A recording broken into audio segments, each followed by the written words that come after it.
हम खड़े हैं अमरपुर बटलोइया। प्रधानमंत्री नरेंद्र मोदी का संसदीय क्षेत्र है यह बुनकर कॉलोनी।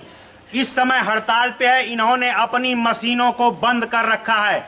विरोध इनका बिजली के बिल को लेकर है। बता दें कि आम उपभोक्ता भी बिजली के बिल को लेकर परेशान है। चीन से मंगाए गए मीटर इतने पैसे उगल रहे हैं, उसके बावजूद अगर सरकार के बिजली विभाग को फायदा नहीं हो रहा है तो फिर इसकी जिम्मेदारी सरकार के उन अधिकारियों की तय होनी चाहिए जिन्होंने इस योजना को लागू करने के पहले स्थलीय निरीक्षण नहीं किया था। हम बता दें कि यहाँ पे बुनकर कॉलोनी में समस्याएं हैं। ये लोग बिजली के फ्लैट रेट को लेकर के आंदोलित हैं। हमारे साथ सर आप अपना परिचय देते हैं। मैं हाजी वकास अंसारी बुनकर परिवार से ताल्लुक रखता हूँ। आज हम लोग यहाँ बिजली पूरे आज 8वां दिन है। 15 तारीख से हड़ताल पे बुनकर है। फ्लैट रेट बिजली की मांग को लेकर है। कितना अंतर आ जाएगा आपके सरकार और आपके उसमें? बहुत ज्यादा जमीन आसमान का अंतर आ जाएगा। कैसा गुना हो जाएगा।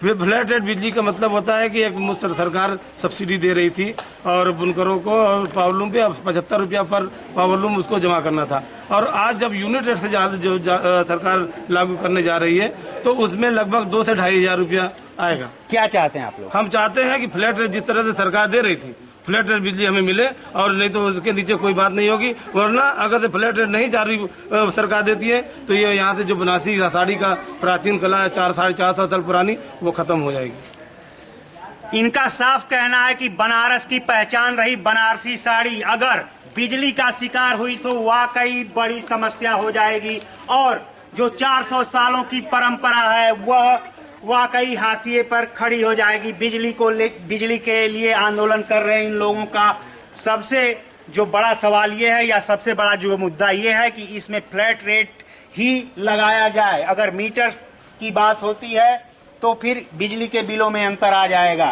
क्या कहेंगे इस पे आप? मैं इकबाल अहमद अंसारी बुनकर बिरादर तंजीम 14 का सदस्य हूँ और मैं ये प्रधानमंत्री नरेंद्र मोदी जी से ये कहना चाहता हूँ कि आप योगी जी से बात करें।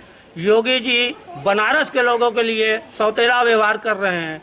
जो बिजली सब्सिडी हम लोगों को मिल रही थी 2006 से, अगर वो अब नहीं मिलेगी तो हमारा बुनकर भुखमरी के कगार पर पहले ही से कोरोना काल में था।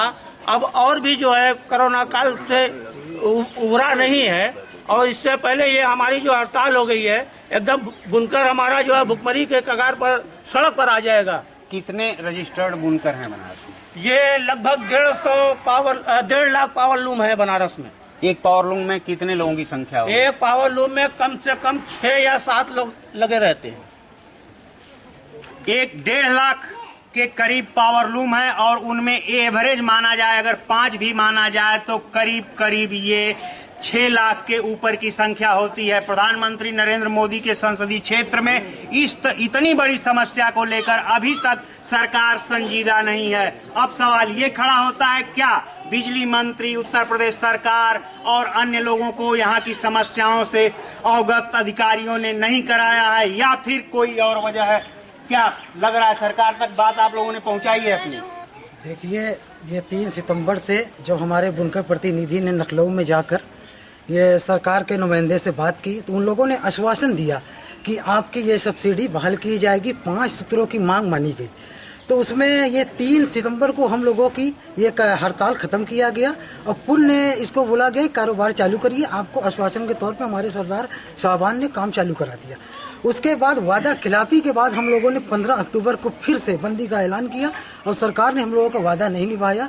उसके बुनकर उताली होकर फिर से हड़ताल। हम वाराणसी के एक पावर लूम का निरीक्षण कर रहे हैं। आप देख सकते हैं तमाम मशीनें हैं। ये मशीनें बंद पड़ी हैं। इन्हीं मशीनों पे बनारसी साड़ियां, सिल्क की साड़ियां तैयार होती रही हैं। कारीगर आप देख सकते हैं खड़े हैं। इन लोगों का साफ कहना है कि अगर सरकार ने इनके साथ न्याय नहीं किया तो फिर बुनकर समाज लगातार आंदोलन करता रहेगा और ये मशीनें यूं ही बंद पड़ी रहेंगी। बड़ा सवाल ये है कि लाखों लोगों के रोजगार से के साथ साथ समाज की परंपरा से जुड़ी हुई ये बनारसी साड़ियां अगर हाशिए पे चली जाएंगी तो फिर बनारस की पहचान पे बड़े सवाल खड़े होंगे। लगातार हड़ताल पे इनका साफ कहना है अगर इनके साथ इंसाफ नहीं किया गया, अगर सरकार ने मनमानी की तो इनका जीवन संकट में आ जाएगा। प्रखर पूर्वांचल के लिए राजीव पांडे के साथ अरुण सिंह, वाराणसी।